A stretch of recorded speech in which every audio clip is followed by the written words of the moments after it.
დღევანდელ სწავლებაში, რომელიც ეძღვნებოდა შეიარაღებული ძალების 22 წლის თავს, მონაწილეობა მიიღო სპეციალური ოპერაციების ძალების პირადმა შემადგენლობამ, ასევე მონაწილეობაში გამოყენებული იქნა ავიაცია, არტილერია და საქართველოში წარმოებული ჯავშან ტექნიკა.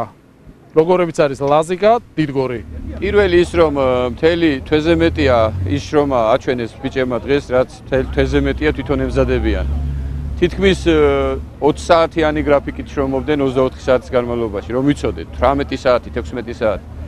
მეორეც ის რომ ძალიან გულიანი კაცები არიან და ბევრი გაშვებული ჯარისკაცი დაემატათ და ესეც ერთგვარად შეივსო ის სამხედრო ნაწილი. ეს ცოტა განსხვავებული ელიტური სამხედრო ნაწილია.